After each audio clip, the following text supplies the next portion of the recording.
पतंजलि ऋषिकुल कक्षा 4 विषय हिंदी व्याकरण प्रकरण है विराम चिन्ह। सुप्रभात बच्चों, उम्मीद है आप अपने घर में कुशलतापूर्वक होंगे और अपनी मन लगाकर पढ़ाई कर रहे होंगे। बच्चों, आज मैं एक आपके लिए नया प्रकरण लेकर आई हूँ हिंदी व्याकरण का, जो है विराम चिन्ह। आप खेलते खेलते थक जाते हैं तो रुकते हैं ना, थकते हैं तो रुकते हैं। तो जो हम रुकते हैं, विराम करते हैं, आराम करते हैं थोड़ा सा रुकने के लिए, वो ही विराम कहलाता है। तो जो हम विराम चिन्ह लगाते हैं हिंदी भाषा में या व्याकरण में, वाक्यों के बीच में या अंत में, उसे ही हम विराम चिन्ह कहते हैं। आइए समझते हैं विराम चिन्ह को एक वीडियो के माध्यम से।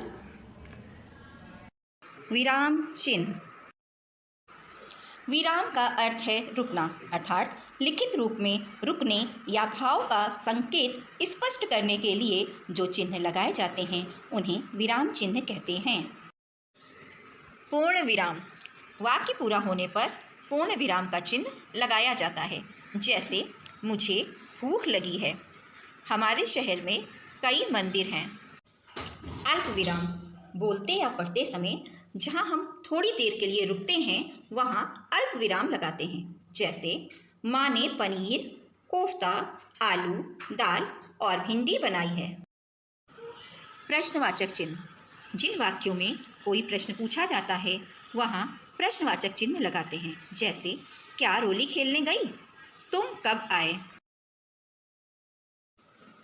उद्धरण चिन्ह। इकहरा उद्धरण चिन्ह। यह चिन्ह विशेष शब्द, पुस्तक, नाम, वस्तु, व्यक्ति के लिए लगाया जाता है। दोहरा उद्धरण चिन्ह। दोहरा उद्धरण चिन्ह। इस चिन्ह का प्रयोग किसी के द्वारा कही गई बात का ज्यों का त्यों लिखाने के लिए किया जाता है। बात करते समय हम कभी कभी हर्ष, शोक, आश्चर्य, घृणा, प्रशंसा आदि भाव प्रकट करते हैं।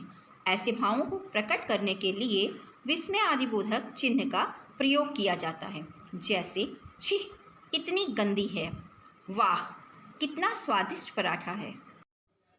योजक चिन्ह। योजक चिन्ह का प्रयोग शब्दों के जोड़ों के बीच शब्दों को दोहराने की स्थिति में तथा सा, से, सी के साथ किया जाता है। जैसे अमीर, गरीब, सुख, दुख, गुलाबी सी, लिखते लिखते आदि। कोष्ठक। वाक्य या शब्द को स्पष्ट करने के लिए कभी कभी कोष्ठक के भीतर उसका अर्थ लिख दिया जाता है। जैसे वाक्य के 3 भेद कोष्ठक के अंदर प्रकार होते हैं। तो देखा बच्चों आपने कैसे अलग अलग विराम चिन्हों का अलग अलग जगह कैसे कहाँ प्रयोग किया जाता है। उम्मीद है आप सभी को समझ आ गया होगा। धन्यवाद।